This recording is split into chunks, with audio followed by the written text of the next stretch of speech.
तारीख 17 जुलाई 2014। जगह रूस यूक्रेन बॉर्डर से 50 किलोमीटर दूर डोनेत्स्क देश, यानी कि पूर्वी यूक्रेन का यही वो इलाका है जहां पर मलेशिया का एक प्लेन क्रैश हो गया था। इस प्लेन को मार गिराने का आरोप रूस पर लगा था।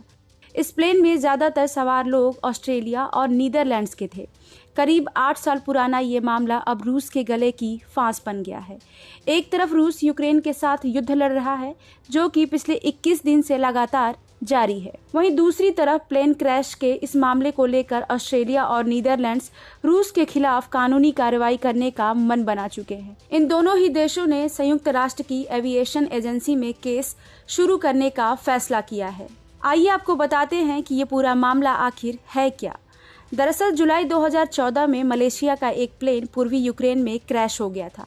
रूस पर इस प्लेन को मिसाइल से अटैक करने का आरोप लगा था। मलेशिया की ये फ्लाइट MH17 नीदरलैंड से कुआलालंपुर जा रही थी। जब ये फ्लाइट रूस यूक्रेन बॉर्डर से 50 किलोमीटर दूर थी, तभी इसका एयर ट्रैफिक कंट्रोल रूम से संपर्क टूट गया। बाद में तस्वीरों में सामने आया कि ये प्लेन डोनेत्स्क में क्रैश हो गया है। डोनेत्स्क पर रूस समर्थित अलगाववादियों का कब्जा है। इस प्लेन में 283 यात्री और 15 क्रू मेंबर्स सवार थे। हादसे में सभी की जान चली गई। सबसे ज्यादा 193 यात्री नीदरलैंड्स और 38 ऑस्ट्रेलिया के थे। रिपोर्ट्स के मुताबिक इस प्लेन का मलबा 50 किलोमीटर के दायरे में फैल गया था।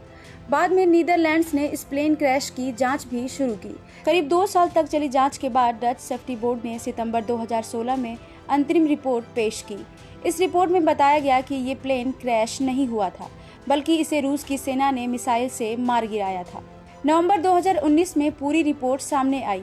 इसमें दावा किया गया कि डोनेत्स्क के अलगाववादियों और रूस में बैठे अधिकारियों के बीच रोजाना फोन कॉल पर बात होती थी। रिपोर्ट में आरोप ये भी लगाया गया कि इस बात में कोई शक नहीं है कि पैसेंजर प्लेन पर मिसाइल हमले में रूस का हाथ नहीं है।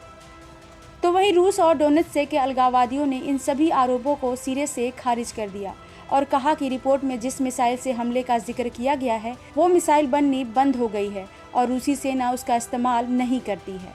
रूस ने यह भी दावा किया कि वो मिसाइल यूक्रेन के कब्जे वाले इलाकों से लॉन्च की गई थी। उसने रडार की तस्वीरें भी दिखाई, जिसमें दावा किया गया कि वो मिसाइल अलगाववादियों के कब्जे वाले इलाकों से नहीं छोड़ी गई थी। बता दें कि MH17 प्लेन हादसे से जुड़े 2 मामले चल रहे हैं। दोनों ही मामले नीदरलैंड्स की ओर से शुरू किए गए हैं। पहला मामला 4 रूस समर्थित अलगाववादियों पर है। इन चारों पर नीदरलैंड्स की अदालत में मर्डर का केस चल रहा है। जिन 4 लोगों के खिलाफ नीदरलैंड्स की अदालत में केस चल रहा है, उनमें आइगर गिरकिन, सर्गेई डोमिन्स्की, ओलेग पुलातोव और लियोनिड खारचेंको शामिल है। इनमें 3 तो रूस की सेना से जुड़े रहे हैं, जबकि खारचेंको यूक्रेनी नागरिक है। चारों अभी पकड़ में नहीं आए हैं, लेकिन नीदरलैंड्स का मानना है कि ये चारों रूस में ही हैं। वहीं दूसरा केस भी नीदरलैंड्स की ओर से ही शुरू किया गया है।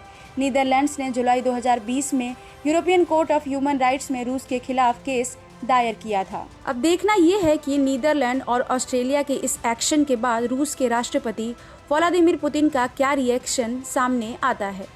ब्यूरो रिपोर्ट, टाइम तक।